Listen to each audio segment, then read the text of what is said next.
Hi കൂട്ടുകാരെ, എല്ലാവർക്കും വീഡിയോയിലേക്ക് സ്വാഗതം. അധികമാരുടെയും ശ്രദ്ധയിൽപ്പെടാത്ത ചേകാടി എന്ന മനോഹരമായ ഗ്രാമത്തിലേക്ക് ഒരു യാത്ര പോയാലോ? വയനാട്ടിലെ പുൽപ്പള്ളിയിൽ നിന്നും വനഗ്രാമമായ ചേകാടിയിലേക്ക് 12 കിലോമീറ്ററാണ് ദൂരം. വയനാട് ജില്ലയും കർണാടകത്തിലെ മൈസൂർ ജില്ലയും അതിർത്തി പങ്കിടുന്ന കബിനി നദിയുടെ തീരത്തെ ഒരു ഉൾഗ്രാമമാണ് ചേകാടി. കാടിനുള്ളിൽ കൂടെ കടന്നു വേണം കുർവാദ്വീപിനോട് അടുത്ത് കിടക്കുന്ന ഈ ഗ്രാമത്തിലെത്തുവാൻ.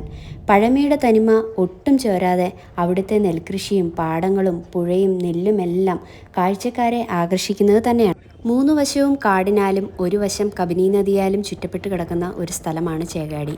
അതുകൊണ്ട് തന്നെ വന്യമൃഗശല്യം ഏറെ കൂടുതലാണിവിടെ. ഒരുപക്ഷെ അതുകൊണ്ടായിരിക്കും ഇവിടെയുള്ളവർ വേറെ കൃഷിയൊന്നും ആശ്രയിക്കാതെ നെൽകൃഷിയിൽ തന്നെ നിൽക്കുന്നത്. കരയേക്കാൾ ഏറെ കൂടുതൽ ഇവിടെയുള്ളത് വയൽ തന്നെയാണ്.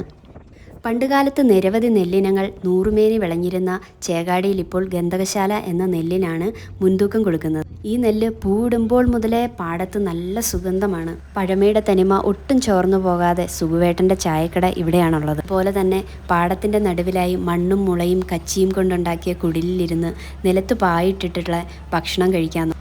ഇവരുണ്ടാക്കി തരുന്ന ഗന്ധകശാല ചോറിന് എന്ത് സ്മെല്ലാണെന്നറിയാമോ? ഗോത്രാചാര രീതിയിലാണ് ഭക്ഷണം തരുന്നത്. ഇവർ കൊയ്തുകൊണ്ടിരിക്കുന്ന പാടവും കൊയ്ത്ത് കഴിഞ്ഞിരിക്കുന്ന പാടവും എല്ലാം കാണാൻ നല്ല ഭംഗി തന്നെയാണ്. ഇതെല്ലാം കഴിഞ്ഞ് നമ്മൾ ചെന്നെത്തുന്നത് പുഴയിലേക്കാണ്. അതാണെങ്കിലോ പറഞ്ഞറിയിക്കാൻ വയ്യ, അത്രയ്ക്ക് സൂപ്പറാണ്. ഒട്ടും പോലും പൈസ മുടക്കില്ലാതെ ഫാമിലിയായിട്ട് എൻജോയ് ചെയ്യാൻ പറ്റിയ ഒരു സ്ഥലമാണിത്. ഈ പുഴ കണ്ടാൽ വെള്ളത്തിലിറങ്ങാതെ തിരിച്ചു പോരുന്നവർ കുറവായിരിക്കും. അപ്പോൾ നമ്മൾ പോകുമ്പം ഒരു ജോഡി ഡ്രസ്സും കൂടെ അധികം കരുതുന്നത് നല്ലതായിരിക്കും. അപ്പോഴേ നിങ്ങൾ എൻ്റെ വീഡിയോ ആദ്യമായിട്ടാണ് കാണുന്നതെങ്കിൽ ചാനലൊന്ന് സബ്സ്ക്രൈബ് ചെയ്തേക്കണേ.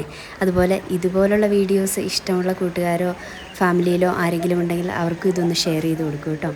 ചേകാടിയിലേക്ക് പോകാൻ താല്പര്യമുള്ളവർക്ക് ഇപ്പോഴാണ് ബെസ്റ്റ് ടൈം. കാരണം വെള്ളമൊക്കെ മഴ പെയ്തു കഴിഞ്ഞാൽ വെള്ളത്തിൻ്റെ പ്രശ്നങ്ങളൊക്കെ ഉള്ളതായിട്ട് അറിയാമല്ലോ. അപ്പോൾ ഇതാണ് ബെസ്റ്റ് ടൈം.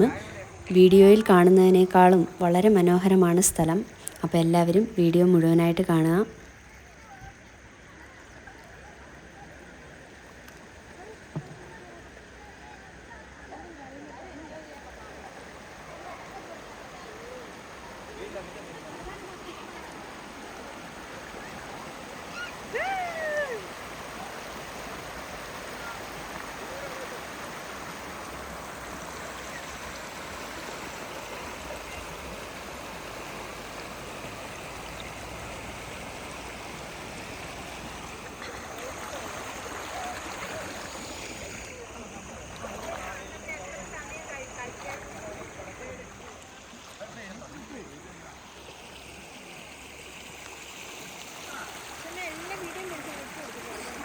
ആർക്ക്